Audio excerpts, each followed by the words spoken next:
You mentioned that we've worked together and we've done a few projects.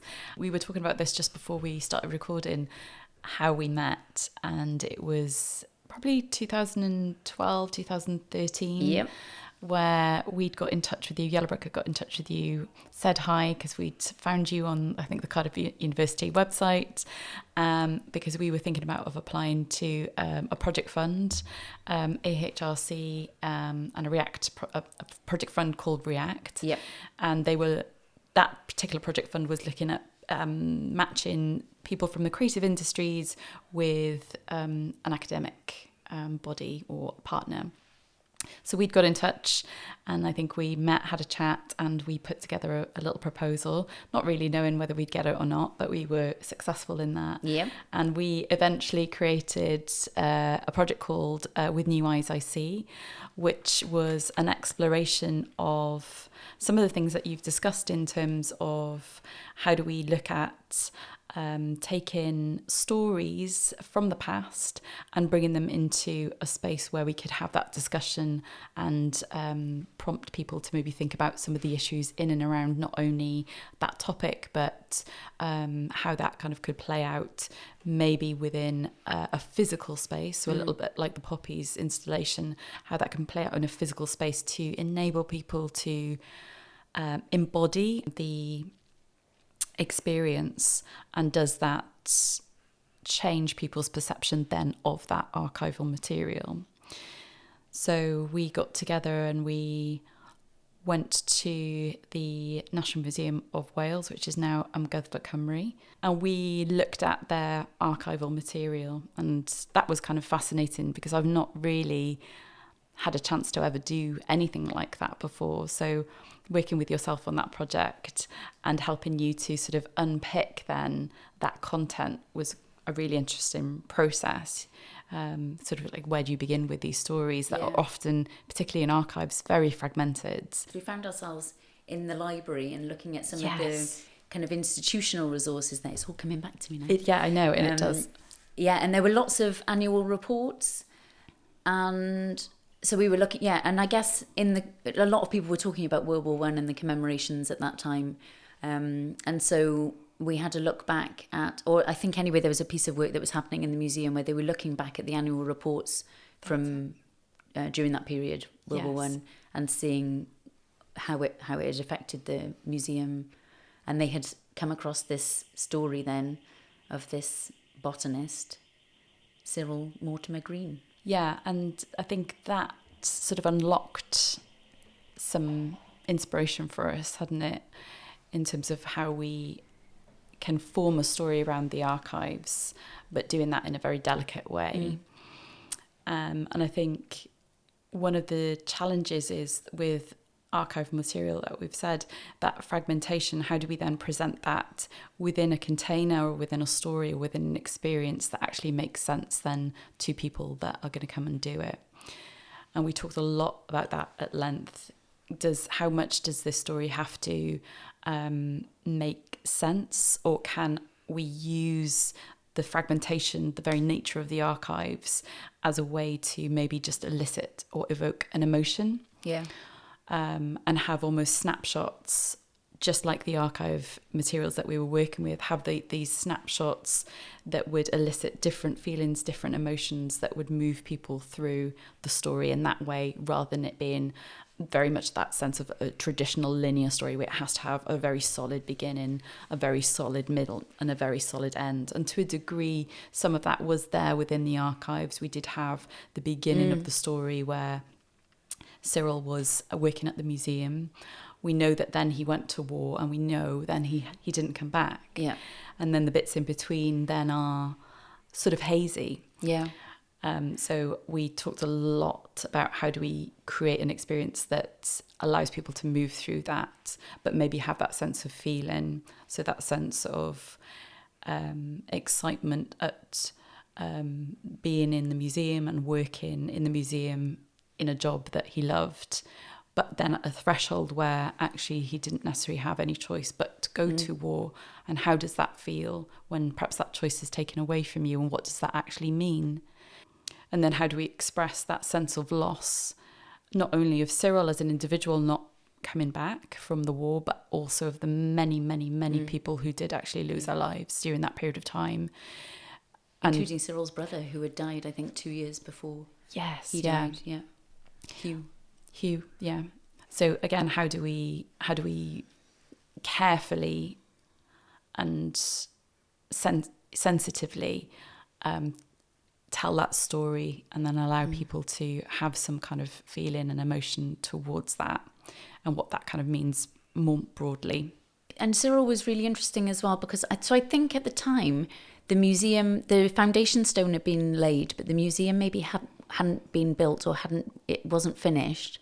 And so I don't know that Cyril had ever set foot inside the museum. Yes. So that was intriguing to us.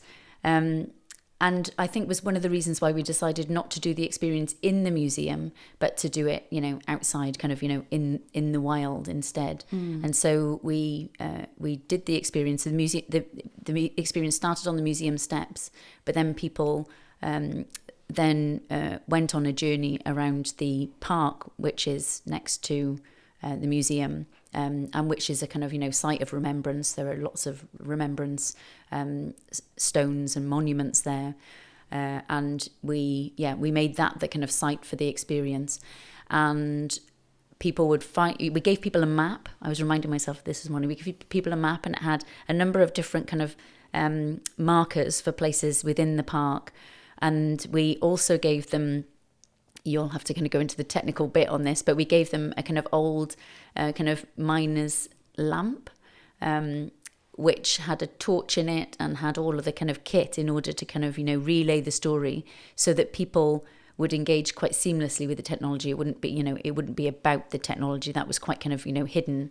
And then people went around the space of the park and outside the museum, and the lamp would kind of project things onto surfaces within the park and on the outside of the museum.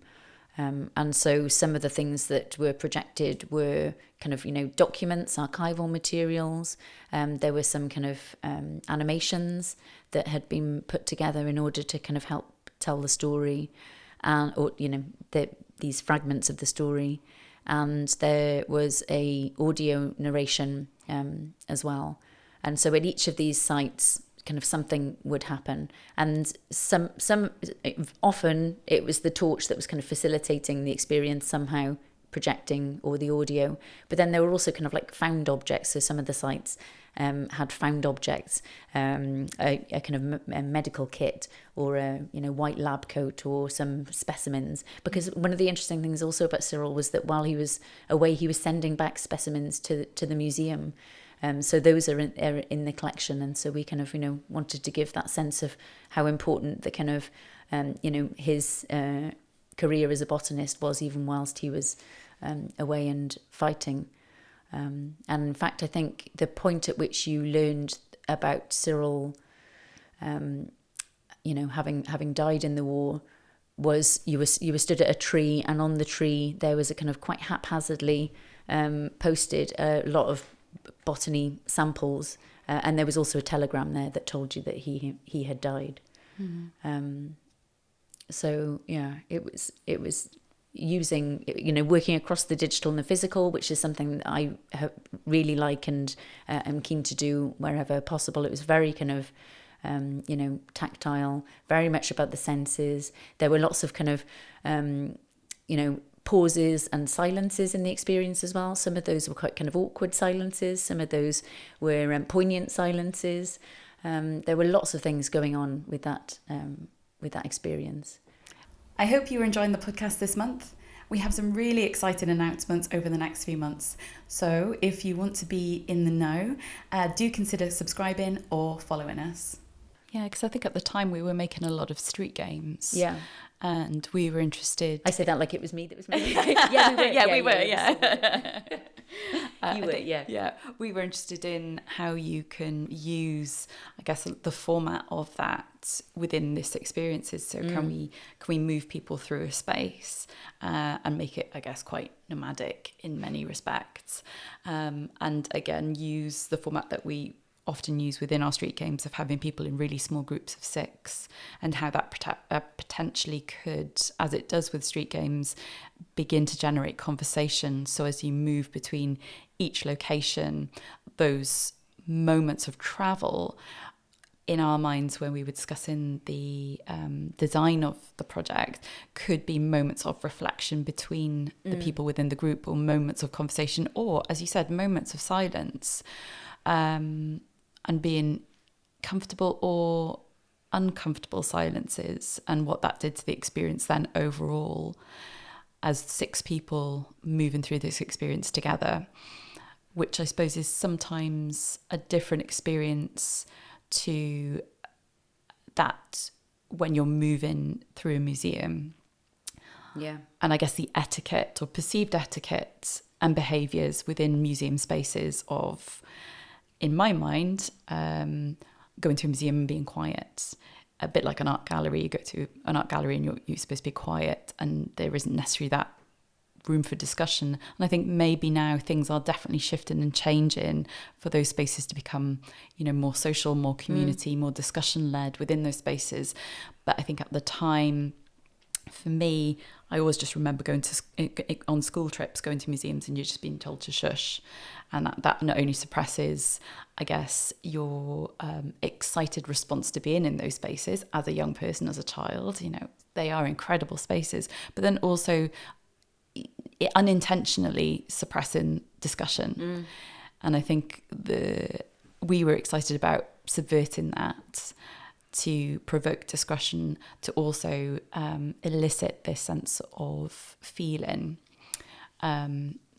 towards this archival material, which often archival material, again, can feel so disparate from our lived experiences of now and understanding of lived experiences of then as well. I think we learnt a lot with New Eyes I See in relation to sort of skimming the surface of understanding what the impact is of these projects, because we did run some few focus groups around this experience, just to understand how people interacted with it, what they felt.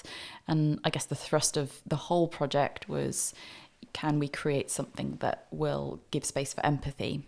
From our focus groups and our discussions with the people who had done the experience, we found that it did change that sense of behaviour around a heritage experience, in terms of the social element of it and what that meant in terms of discussion, and also the agency within the experience. So the format, I don't think we mentioned this earlier, but the format of it, alongside the map, you could decide where to go anywhere on the map.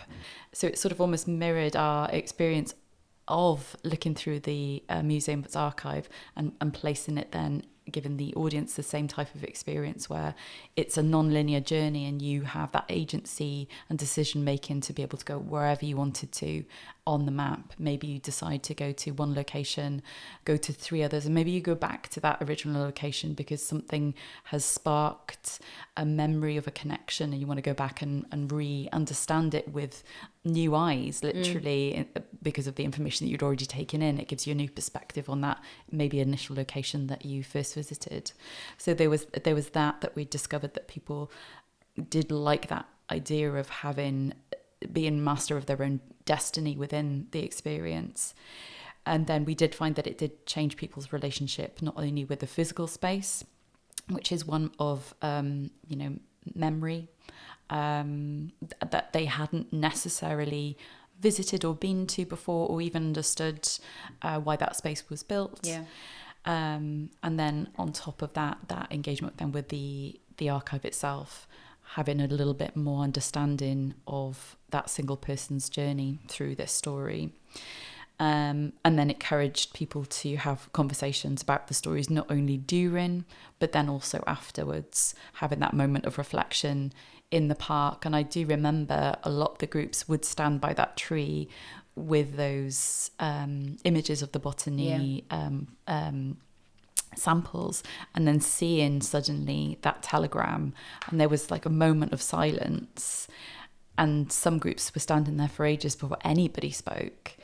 And you could kind of see people taking that moment in and embodying it, which was, I think, really powerful. And a lot of people brought that up in the discussions about how they actually felt at the end of that journey of physically walking through this person's life and then coming to the end of it and having that moment of remembrance, or having that moment of collective experience and sharing that and what that meant to them and how that made them feel,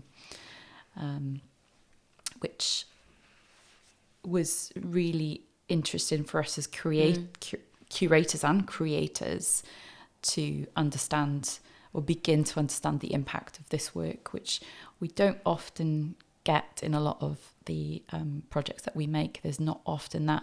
There's internal project reflection, but you don't often get the time to be able to reflect with your participants, either because timelines move on or you're making work for clients and things move quite quickly. So having that space and time to begin to have that conversation was so useful for us as artists.